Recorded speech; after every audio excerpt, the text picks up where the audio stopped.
Yes, that I am Patrick Feren. I'm the co-spiritual director with this lovely woman you're going to experience tonight, Rita Andriello. And also, yeah, there we go, see? But here's the thing about, tonight we cannot do something that is very traditional here at CSL Kauai. We cannot videotape and Facebook. I know it knocks me out as well. But we have some copyright things, and also that we have some global audience viewer. And what that is that we had a really nice campaign for the people, our family that live off island. Let's just take a moment to know that whatever's going on out there, it's absolutely safe, it's sound, it's blessed. Yeah, then I'm excited. So if you know anything about about me, you know I like to have my own moment. I cannot have it interrupted. So no video. We really have to do that. I'm sorry. I know it for some of us, including myself.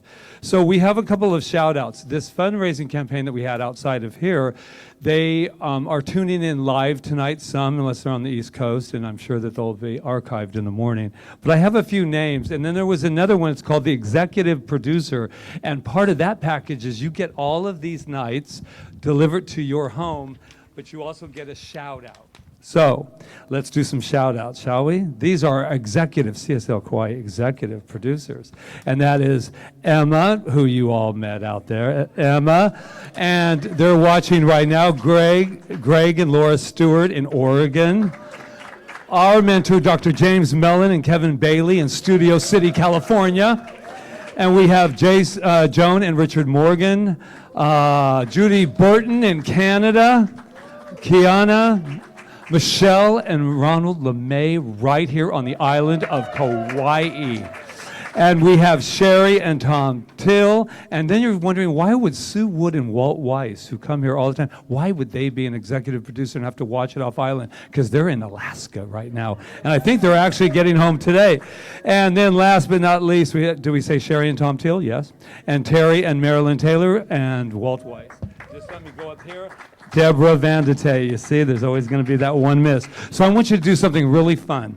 I want you to just turn around to that camera and let them know that you're all with them in the theater and say aloha. Aloha. That was called a warm-up. Some people do comedy, but I do that all on Sundays. Try it, 9 a.m., right here.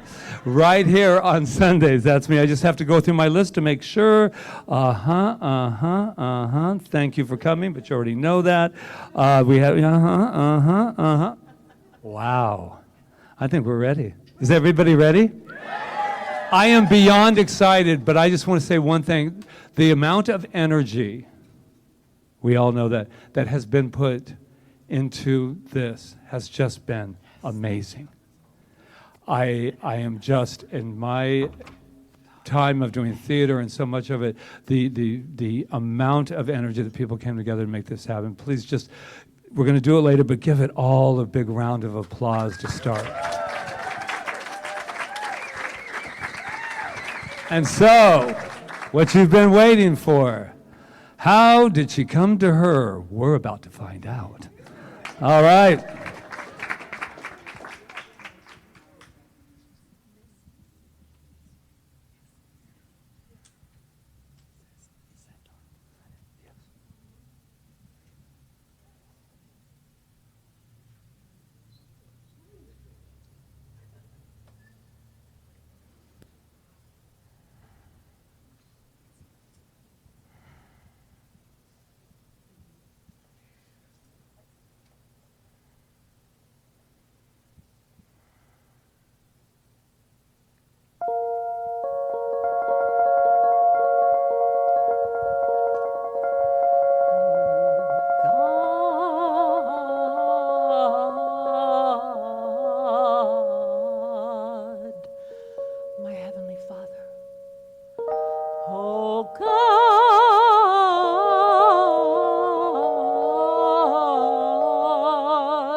Also in heaven.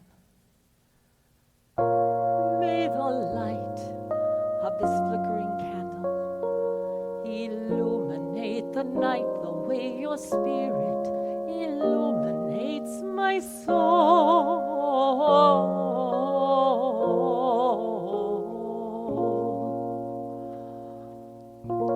Papa, can you hear me? Papa, can you see me? Papa, can you find me in the night? Papa, are you near me? Papa, can you hear me? Papa, can you help me not be frightened? Looking at the skies, I seem to see a million eyes. Which ones are yours? Where are you now that yesterday has waved goodbye and closed its doors?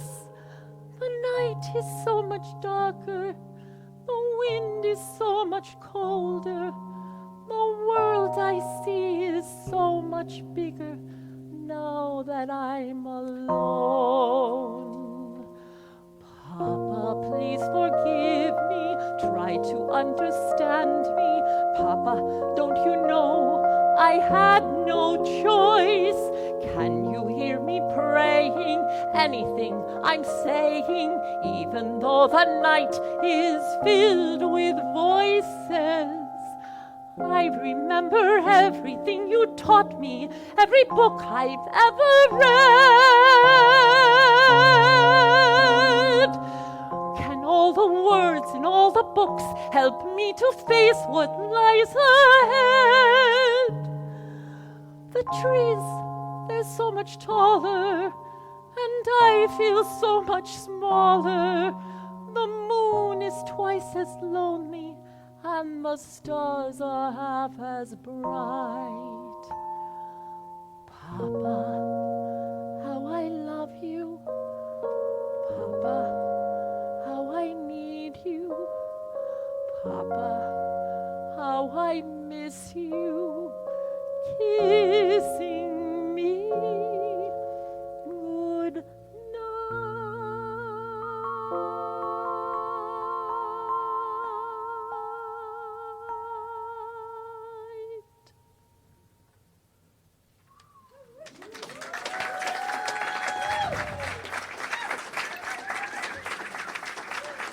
Wow. Hello, everyone. Welcome to this beautiful journey we're going to take tonight. It's been an amazing journey so far, so it's only getting better. And before I start, I just want to acknowledge this beautiful woman over here in red, my dear friend and most talented accompanist, Carrie Fox, who came all the way from Las Vegas to make sure this happened. Yeah. So, well, how I came to me. Okay, here it goes. When I was a little girl, first of all, from the time I was 8 years old, I was turned on to musical theater. It was my aunt took me to my first musical, My Fair Lady. So I've chosen to use musicals to tell my story. And there's always been a song for every part of my life. So and my journey to men is that particular part that I'm going to be sharing tonight. So, and there's a song for every part of that. And so, Papa, can you hear me? I chose that because I believe that the first relationship we ever have, whether he was present or not present, or no matter what relationship we had with that person, is the relationship we have with our Father, even if we didn't know them. I believe, at least for me, that it shapes the male relationships we have after that. So who is my father? Well, he was Italian. He was passionate. He was dark and brooding.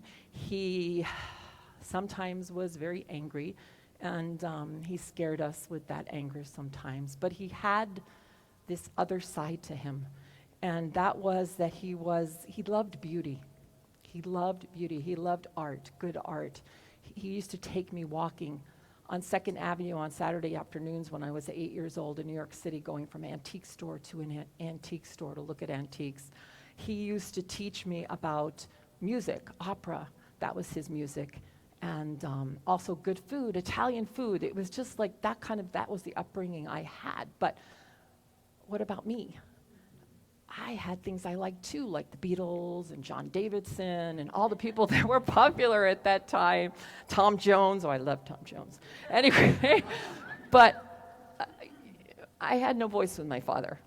He didn't listen to me. It was all about him and what he wanted to give me. And the ironic part was that I had no voice, and yet he loved my voice. And I was going to be the opera singer. He never was. So this song is for him.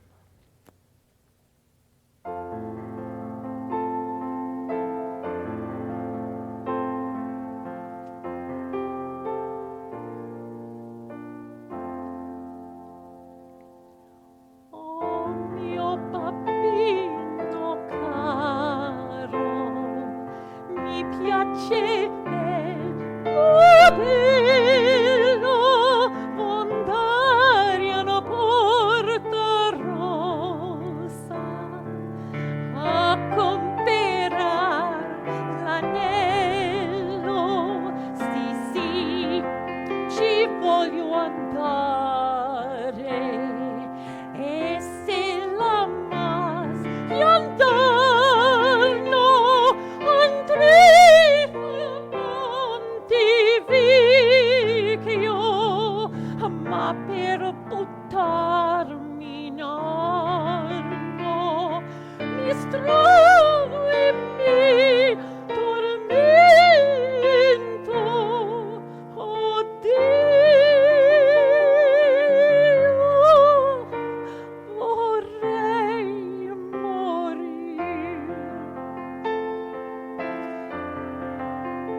Translation.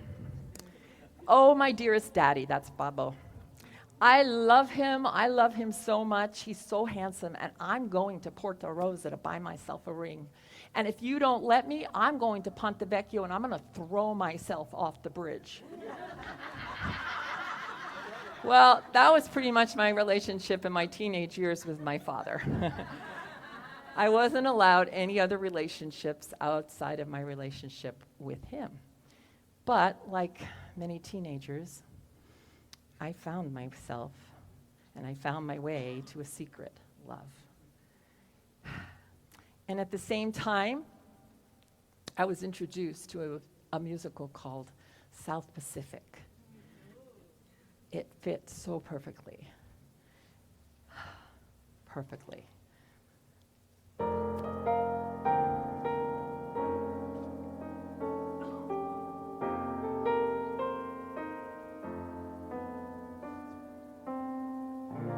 I touch your hands and my arms grow strong,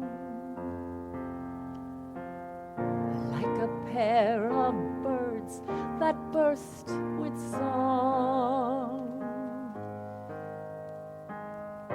My eyes look down at your lovely face, and I hold the world in my embrace. Younger than springtime are you, softer than starlight are you, warmer than winds of June are the gentle lips you gave me, sweeter than music are you, gayer than laughter are you, angel and lover, heaven and earth are you to me. I was 15. I felt whole and accepted. I felt heard. Oh, we had such beautiful, deep conversations. At 16, it continued. He even wrote me a poem. 16 is a flower awakening to spring, a gleaming drop of dew in the morning sun, a cluster of violets in the woods, a patch of daisies in the fields, a sparkling stream running through the meadows. 16 is the soft rain on the forest moss, the whispering wind through the pine needles, a dream among the stars through a bedroom window. 16 is a girl, laughing and crying, singing and dancing, in love with life and happy to be alive, as 16 is the spring of life. And when your youth and joy invade my arms and fill my heart, as now they do, then younger than springtime am I, gayer than laughter am I, angel and lover, heaven and earth am I with you.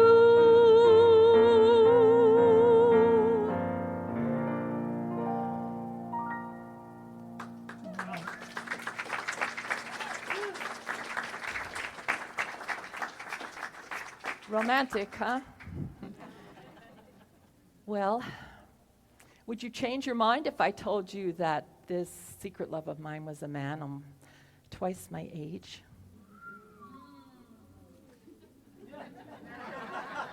I told you I'd tell you the truth tonight. What would you think if I told you that we remained dearest friends for over 30 years after that, until the day he passed? And did you know that in certain cultures, and it's true because I've done a lot of research, that some parents send their teenage children to older persons to initiate them. I would write a screenplay about that someday. So, anyway, well, interestingly, that secret love ended very abruptly the day I turned 17. Because my father decided I was allowed to go out with some boys.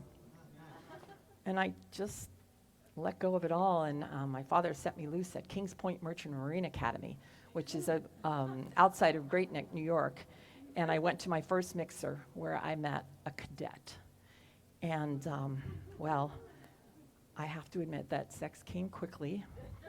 My father found out, and, well, I had a choice. I could either be disowned or I could stop seeing him.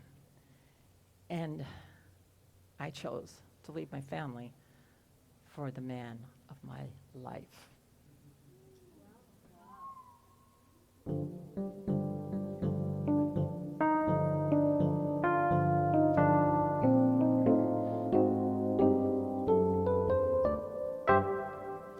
Oh, listen, sister, I love my Mr. Man, though I can't tell you why. There ain't no reason why I should love that man. It must be something that the angels done planned. Oh, yeah. Well, what can I say? We got married when I was 18, and, well, some people said it was an escape from a domineering father. Well, he was definitely the opposite of my father. He was fun. He was an atheist, and he worshipped at the church of cannabis. Fish gotta swim and the birds gotta fly. I gotta love one man till I die. Can't help loving that man of mine. Tell me he's lazy, tell me he's slow, tell me I'm crazy, maybe I know. Can't help loving that man of mine. When he goes away, oh, that's a rainy day. Oh, but when he comes back, the day is fine. The sun will shine. He can come home as late as can be. Home without him ain't no home to me. Can't help loving that man of mine.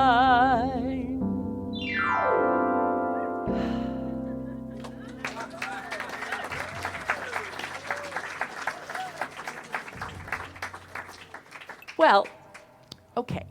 He might have worshipped at the Church of Cannabis and might still worship at the Church of Cannabis, but actually he was a very respectable engineer.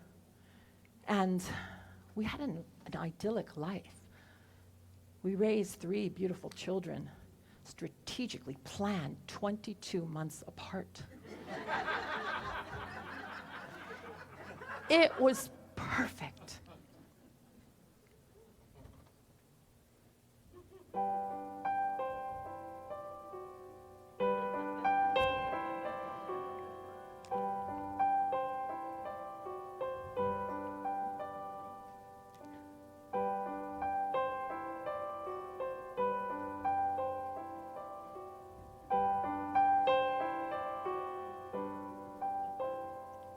A matchbox of our own, a fence of real chain link, a grill out on the patio, disposal in the sink, a washer and a dryer and an ironing machine. In a tract home that we share somewhere that's green. He rakes and trims the grass.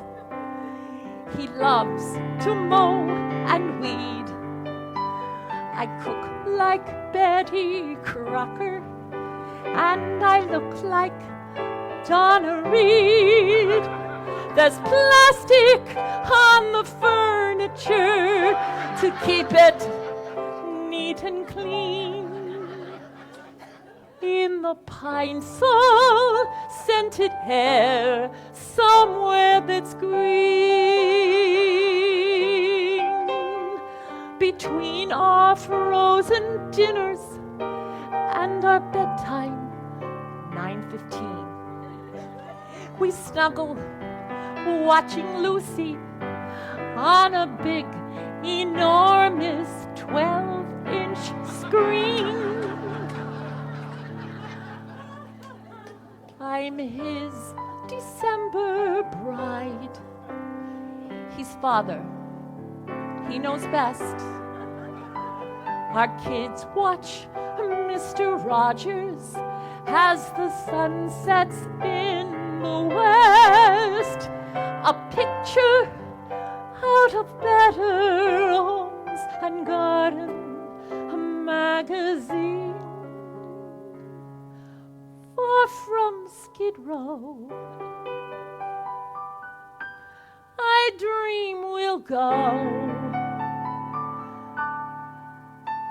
somewhere that's green.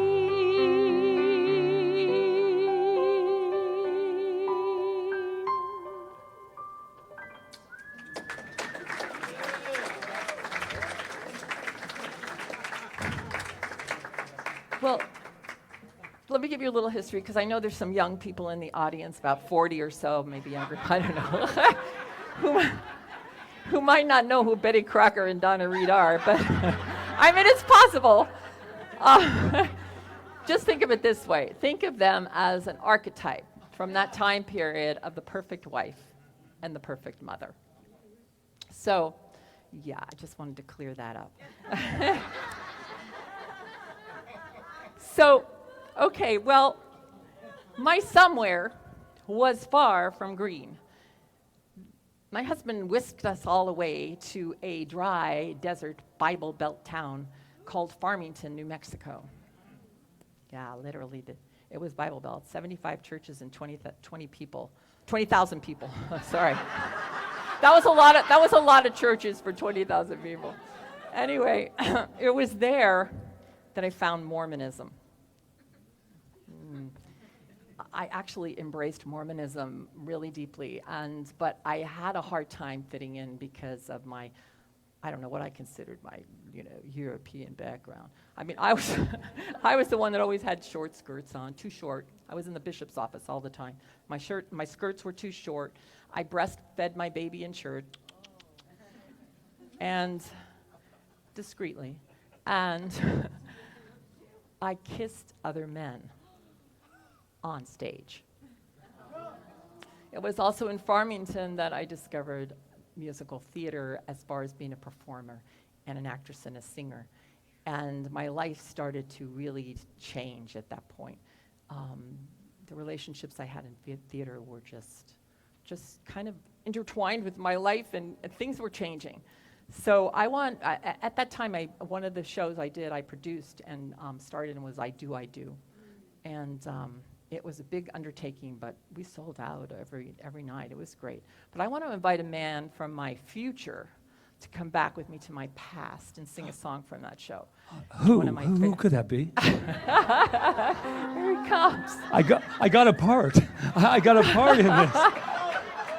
All right, that's enough, honey. It's my show. No, really, Rita, you're doing wonderful. It's great. All right. Who am I going to play? You're going to play my ex-husband. Okay. Okay. No. Oh, I'm sorry. You know something. What? You've changed. Well, so have you. Well, nobody's perfect. Nobody's perfect. I am human, so are you. Nobody's perfect. Nobody's perfect. Here is what I think we ought to do. Let's make a list of irritating habits that we think the other person has. And once we know our irritating habits, we can correct them. As for example, now please don't be offended, but because these things exist, I've taken a little liberty of fixing up a little list. You sure you don't mind? I'm absolutely sure. Wow, it's rather big of you. Well, you see, darling, it just so happens that I have made up a little listing, too.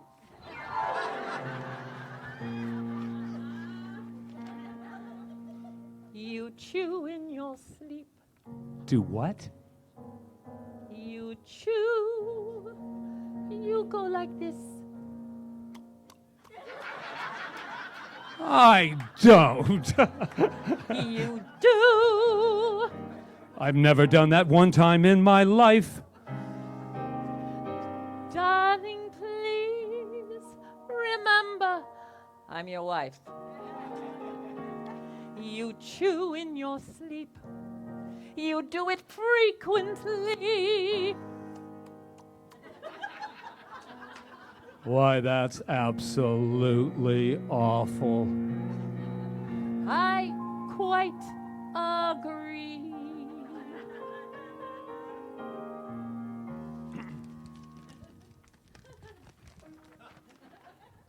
You are always late. You are always early. We're totally dressed and ready to go. I open the door, but do we make it? No. It's where's my gloves, my gloves, my gloves, and where is my purse, my purse, my purse? Where's my keys? Where's my hat? Where's my this? Where's my that? If I protest, it only makes it worse. Hat and gloves, keys and purse, pain in the net, terrible curse. And I would simply like to state that if you ask me what I hate, it's that horrible, terrible habit you have of always being late. When I start to tell a story, an amusing anecdote I've read, when I start to tell a funny story, I get flustered because I know what lies ahead. It always happens, yes, when I start to tell a story. It makes no difference where we're at. When I get where the joke should be, you say it just ahead of me. I mean to say it drives me mad. You give me Russian dressing, which I happen to detest. You grab the morning papers and you take the part that's best. Every night since we've been wed, you've worn cold cream into bed. Every night beneath the sheet, must you look like trick or treat?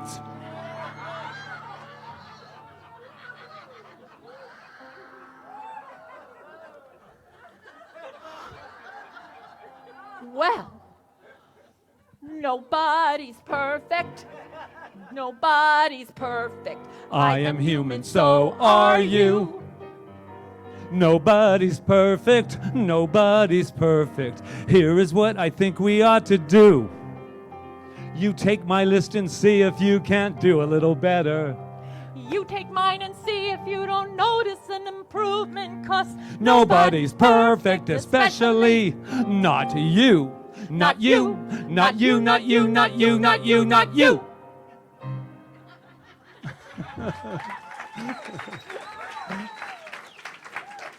Playing the part of the ex-husband. I'll see you later. About 20 years from now. Oh my gosh.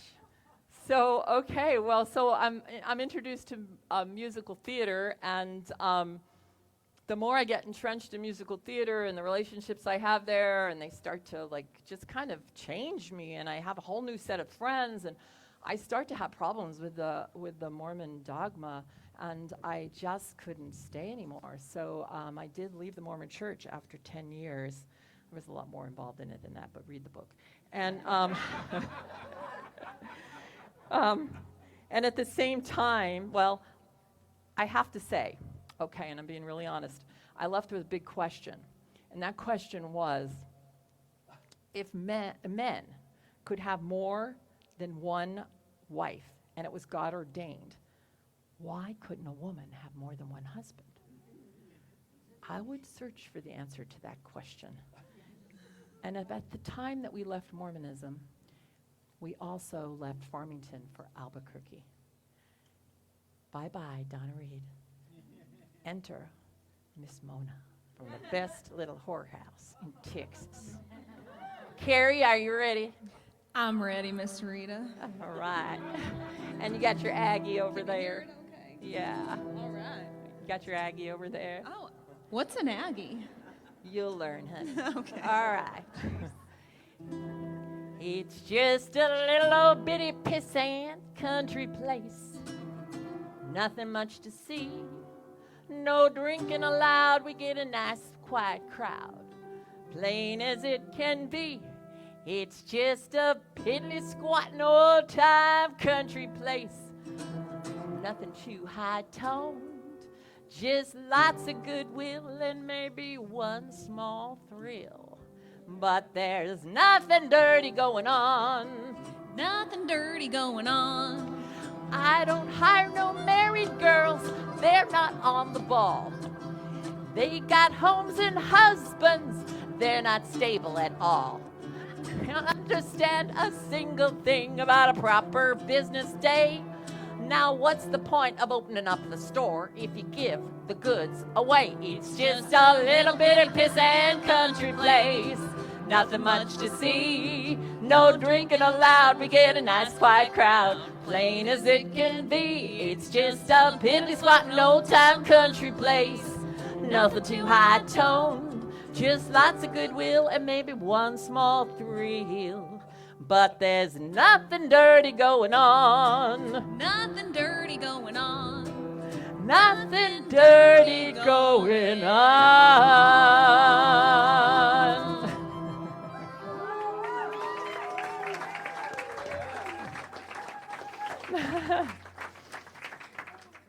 Okay, so it was like I was going through my puberty in my 30s, the one I missed when I was a teenager. Apparently, I did like 6 shows in 1 year, and all these relationships, these characters that I was playing would kind of melt into my marriage a little bit, and my husband actually liked it, so brought a little excitement to things. It's going to take me a minute here to get myself situated. Okay, so one of my most favorite roles was Aldonza in Man of La Mancha. I understood her at a very deep level, probably far beyond the page. And if you don't know who Aldonza is, in case you've never seen the musical Man of La Mancha or you've never read the Tales of Don Quixote, she was considered the town whore in the town where Don Quixote was, and he was a dreamer and fantasizer of beauty and love in the world, and he saw her as his most perfect lady, but she didn't feel that way. I think that for me, Aldonza was Donna Reed's alter ego.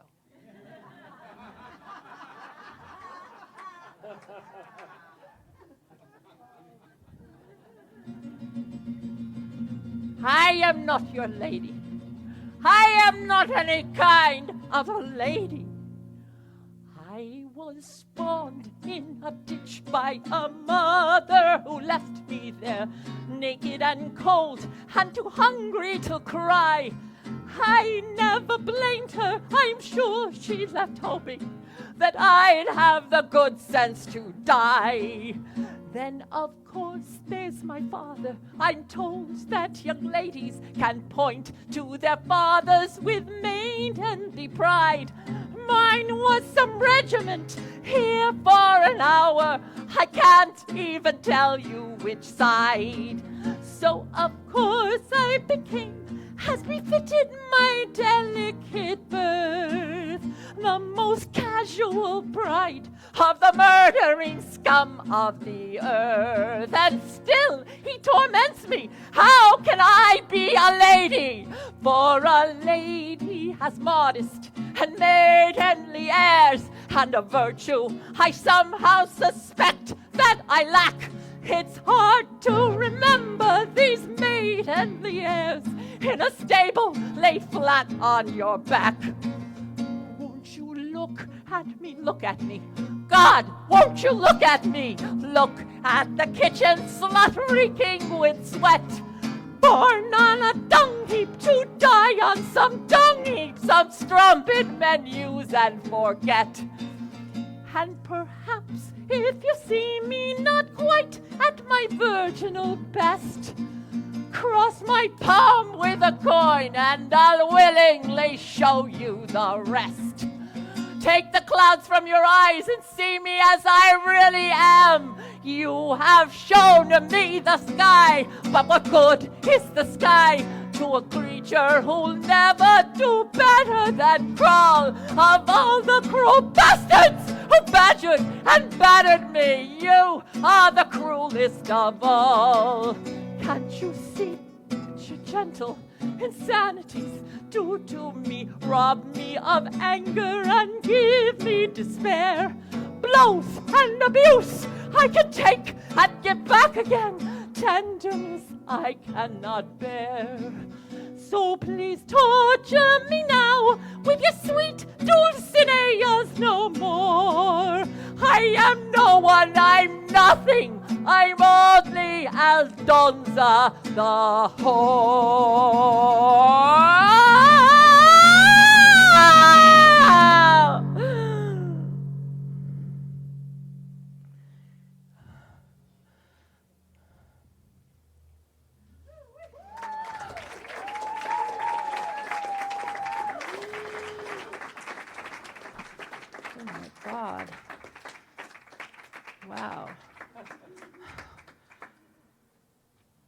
She's in there somewhere.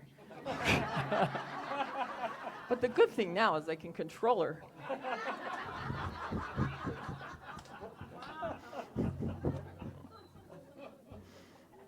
Okay, this is where I get to get dressed back up. I'll try to talk while I'm doing it. Okay, so so I did a lot of theater, like I said, and at this point, a kind of what I call the dark period of my life started. And I'm going to be really honest with you. I'm going to tell you that I never cheated on my husband. I never stopped taking care of my children. But I did fall in love with another man. My life became sort of a Camelot. There was Arthur, there was Lancelot, and there was Guinevere.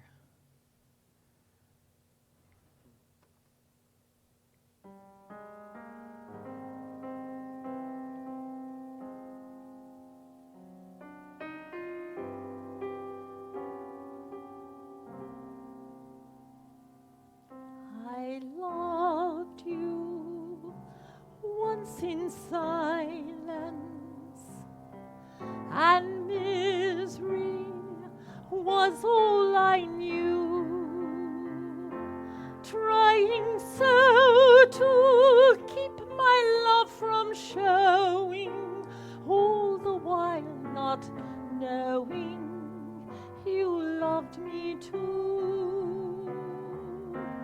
Yes, loved me in lonesome silence,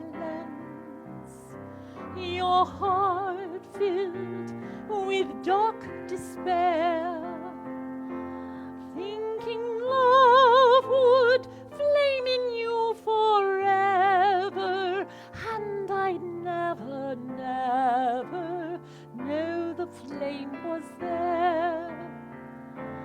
Then one day we cast away our secret longing. The raging tide we held inside could hold no more. The silence at last was broken.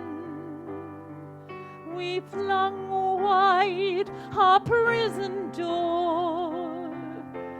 Every joyous word of love was spoken, and now there's twice as much grief, twice the pain for us, twice the despair, twice the strain for us, as we had known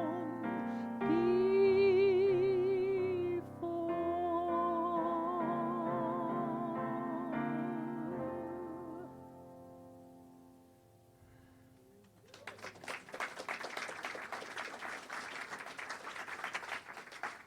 So, as we know from the story of Camelot, it didn't last forever, and neither did mine. I was still asking the question, can a woman love more than one man?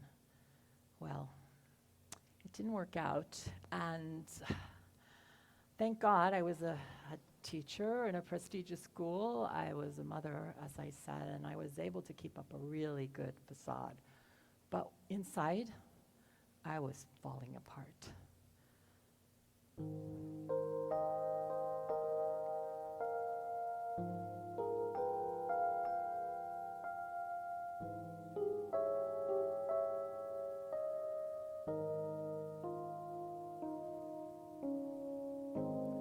The sun comes up, I think about you. The coffee cup, I think about you. I want you so, it's like I'm losing my mind.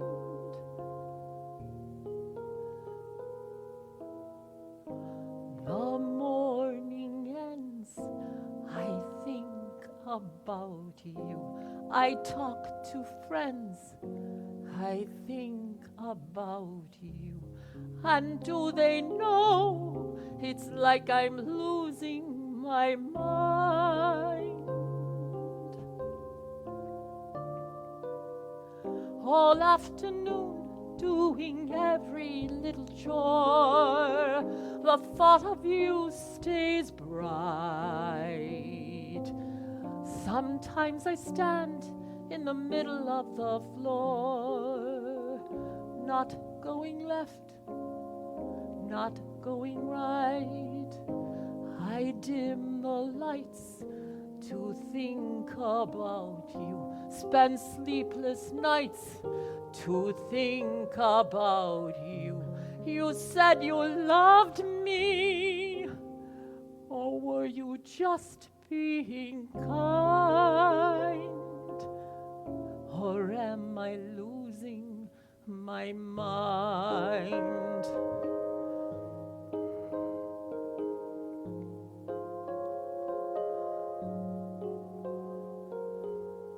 I want you so, it's like I'm losing my mind.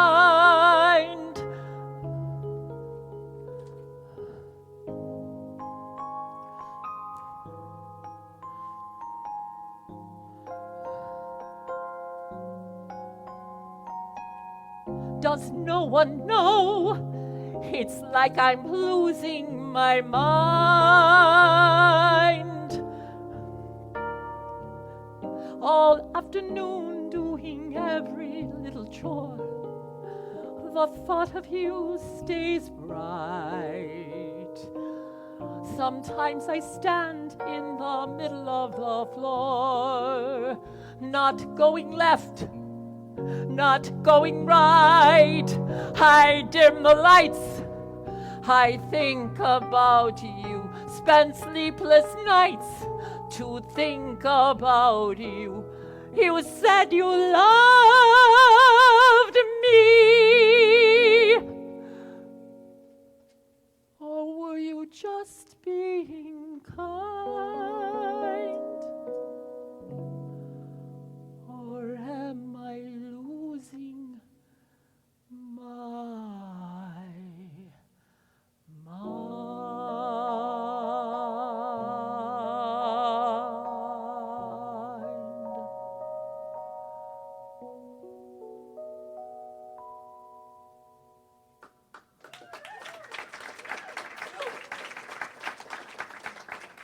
Thank you. Thank you. Let's give her a little hand here. She has the hard job. Following me. Okay. Well, okay, so the truth is, and those of you who know me, I'm a really positive person, and I always have been. And I've always been really resilient no matter what's happened in my life. And so I'm the type of person who can't stay sad for too long. So I was ready to move on. I was like, goodbye, Camelot. Goodbye, theater. You started this all anyway. And goodbye to this crazy idea that a woman could have more than one husband. Yeah. I was ready to move on, even if I didn't know where I was going. But Miss Mona, she came back to help me along.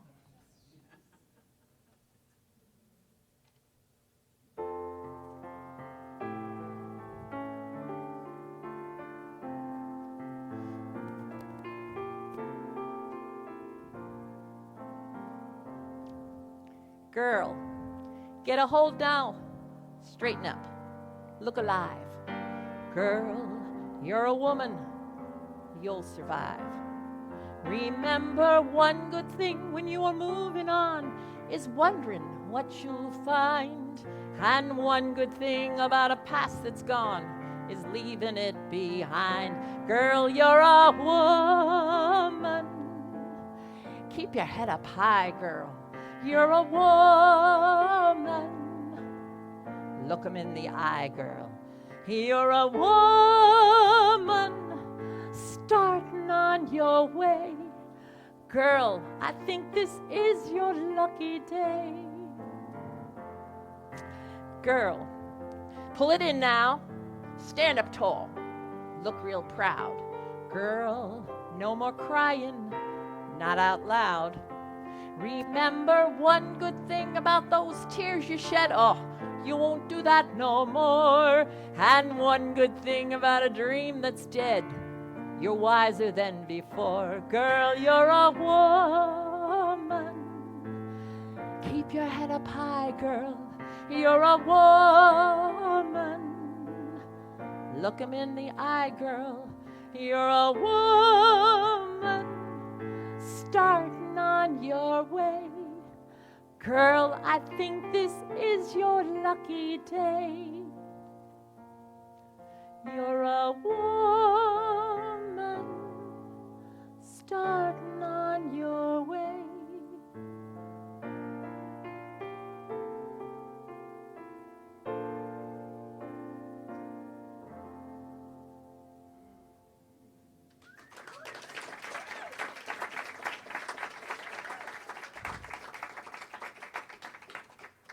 So I began to write to heal my past. I wrote a screenplay called Breaking All the Rules. It was the happy ending to Camelot. I was back in school again, and my theater teacher said to me, you know, writers, they want to be God. They want to design their destinies. Did I want to be God? Well, I went on a spiritual quest, and I embraced the New Age movement of the late 80s and the early 90s. I did everything from crystal healings to tarot card readings to past life regression. Oh my God, I healed so much through past life regression. Shirley MacLaine, the whole thing, I did it. Seth, I mean, I can't even remember all of them, but I did it all. And then one day I saw this couple. They were spiritual partners. And I watched them as they were creating something from within themselves out into the world from their love. And I thought, that's what I want. I don't want Donna Reed. That's what I want. It was a turning point for me. And I thought, well, if my husband will go along with me, that'll be great. But if not, I'll just go it alone. I'll become my own spiritual partner. So I started to embrace myself. I started to discover who I was. I continued on my journey. And things became really clear. On a clear day, rise and look around you, and you'll see who you are. On a clear day, how it will astound you that the glow of your being outshines every star you feel a part of, every mountain, sea, and shore. And you can hear from far and near a world you've never heard before. And on that clear day, you can see forever and evermore.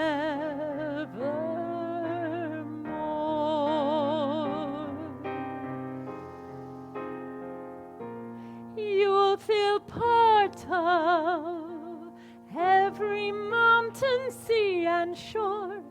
You can hear from far and near a world you've never heard before. And on that clear day, you can see forever and ever and evermore.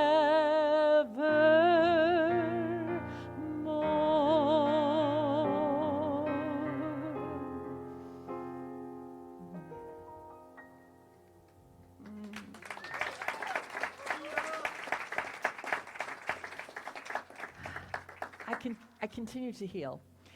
And I picked up this book. It was called The Artist's Way. Oh my gosh. I took that book, and every morning I sat with it, and I did it all 12 weeks of it, sitting there in my little room, in my house in Albuquerque. And guess what? It led me back to theater. It led me back to singing. It led me back to where I belonged. My father was right. And it wasn't theater like I experienced it before. I mean, it was real theater. I wanted to be a legitimate actress. It wasn't all that fantasy stuff and whatever I was doing. It was like, I want to be a real actress now. I want to be a professional actress. And I wondered, could I be a professional actress at 44 years old? Well, I found this little acting studio in Albuquerque. And I met this man. And he gave me my dream back. He became my teacher. His name was Patrick Feren. I told my father, I said, I've met this man, he's a teacher, and he's going to help me with my acting and my singing career. And my father said, Rita, this man, he's going to change your life. You feed him well.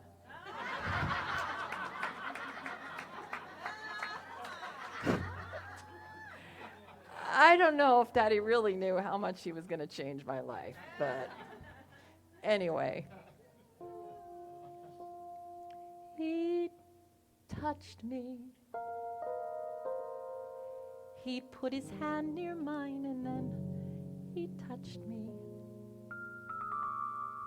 I felt a sudden tingle when he touched me. A sparkle, a glow. He knew it. It wasn't accidental, no. He knew it. He smiled and seemed to tell me so all through it. He knew it. I know he's real and the world is alive and shining. I feel such a wonderful drive toward Valentine. He touched me. I simply have to face the fact he touched me.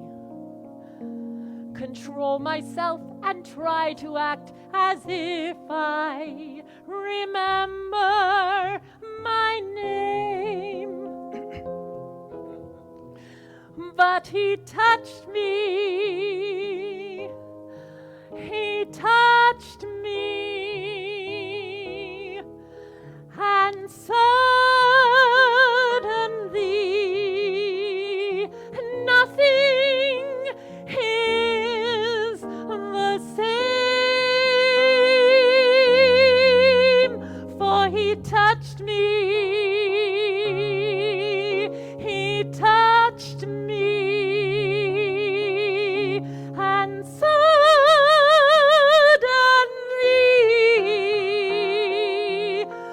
nothing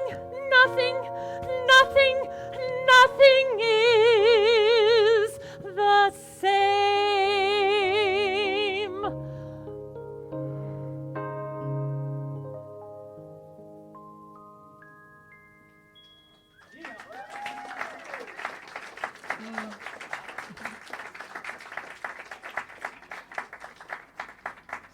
So, what happened next? Well, he was my teacher.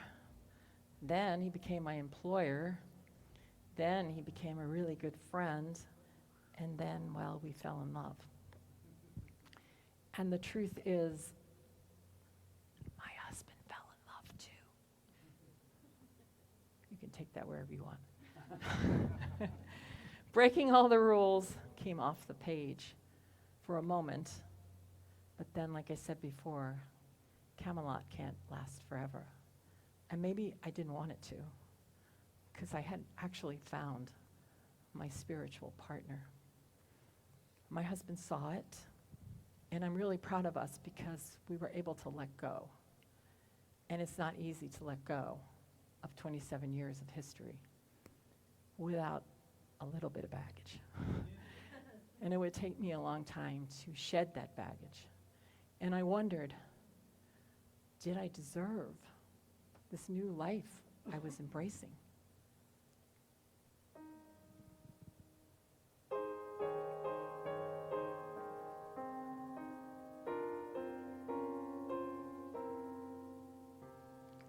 Perhaps I've had a wicked childhood. Perhaps I've had a miserable youth. But somewhere in my wicked, miserable past, there must have been a moment of truth. For here you are standing there loving me, whether or not you should. For somewhere in my youth or childhood, I must have done something good. Nothing comes from nothing, nothing ever could. For somewhere in my youth or childhood, I must have done something good. For there you are, standing there loving me, whether or not you should. For somewhere in my youth or childhood, I must have done something good. Nothing comes from nothing, nothing ever could. For somewhere in my youth Or childhood, I must have done something, something good.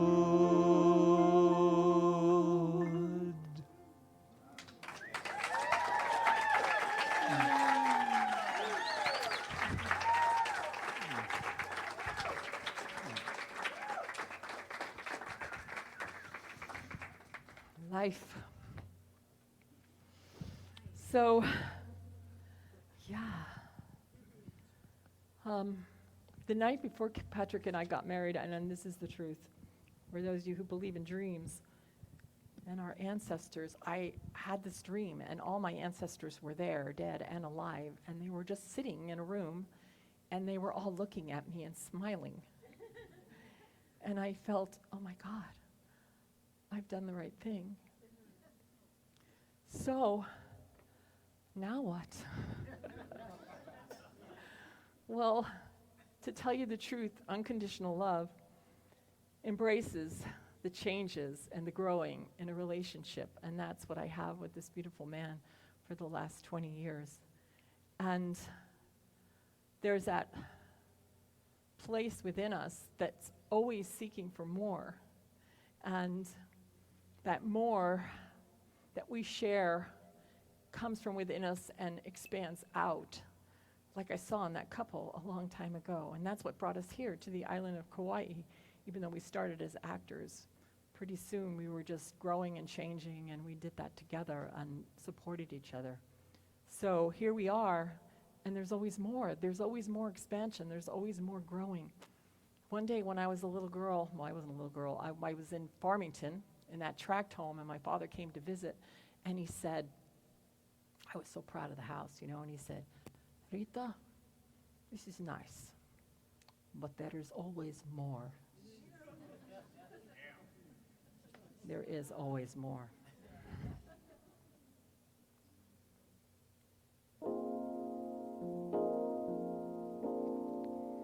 It all began the day I found that from my window I could only see a piece of sky. I outside and looked around, I never dreamed it was as wide or even half as high. The day had come, Papa, can you hear me? To spread my wings, Papa, are you near me? And even though I knew that any moment I could fall, I felt the most. Papa, can you see me? Amazing things, can you understand me? The things you can't imagine if you've never flown at all. Though it's safer to stay on the ground, sometimes where danger lies, there the sweetest of pleasures are found. No matter where I go, there'll be memories that tug at my sleeve, but there will also be more to question, yet more to believe. The more I live, the more I learn. The more I learn, the more I realize, the less I know. Each step I take, Papa, I've a voice now. Each page I turn, Papa, I've a choice now. Each mile I travel only means the more I have to go. What's wrong with wanting more? If you can fly, then soar. With all there is, why settle for just a piece of sky? Papa, I can hear you. Papa, I can see you. Papa, I can feel you. Papa, watch me fly.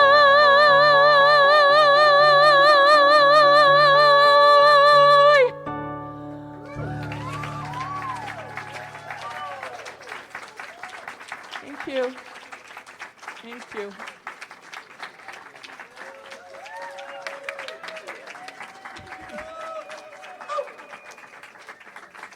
Okay. So before I sing my last song, I have a last song. We're not done yet. I want to thank Carrie Fox right now, okay? For being on this journey with me, and I want to thank her beautiful husband, Aggie over there, Michael. I want to thank my beautiful light person back there, Doug Klein, and I want to thank Rob for videoing and Jonathan for mastering the sound, and just for all the help that we've received tonight. It's in your program. There's so much. And I want to dedicate this last song to those who do what they do, because it's always for love. And I appreciate all the love that's been here tonight, all of you. This is for you.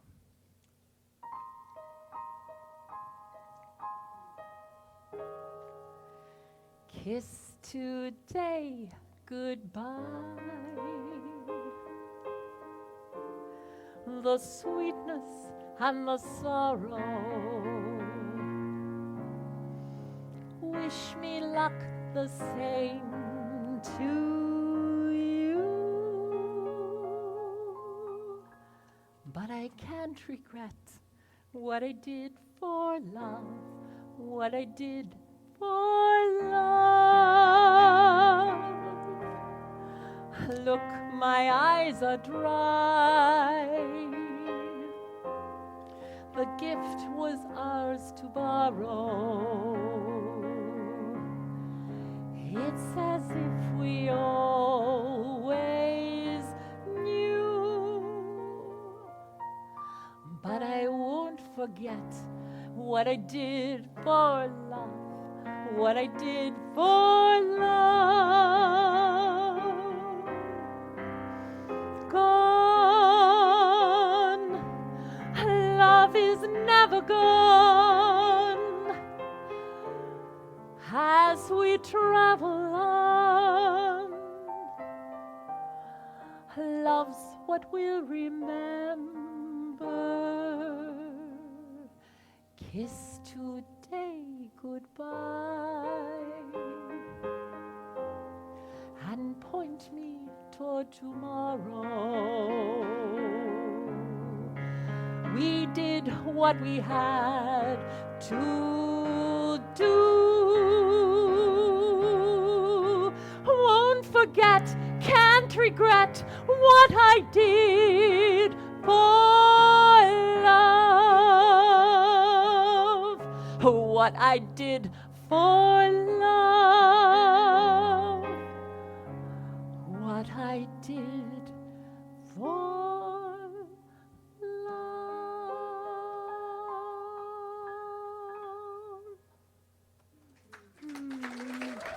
Thank you. Thank you. Thank you.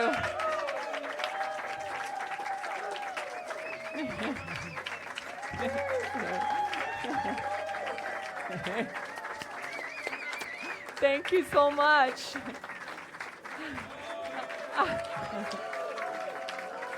I have one more. Oh no! This is it though.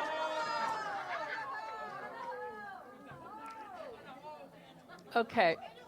This song always makes me feel good because I realize that it's just the message of the song. I don't need to say anything about it. You'll know it when you hear it.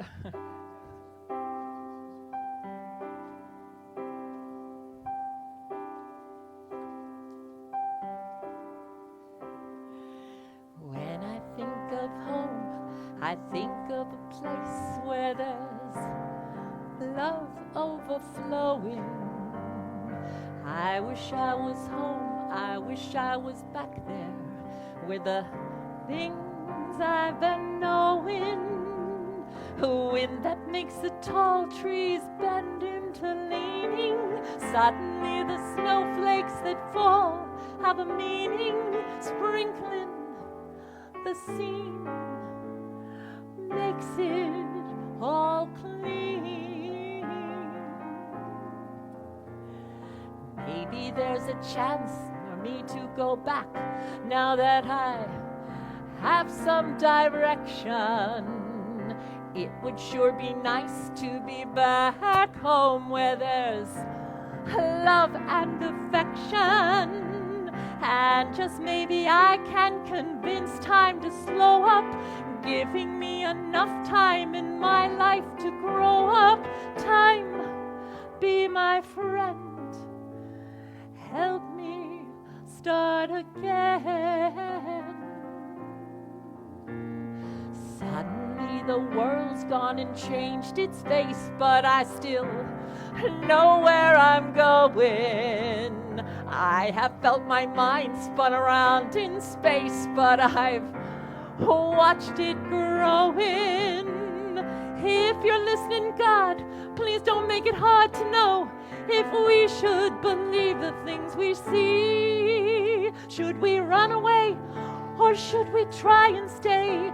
Or is it better just to let things be? Living here in this brand new world may be a fantasy, but it's taught me to love, so it's real, real to me. And I know that we must look inside our hearts to find a world full of love like yours and mine, like home.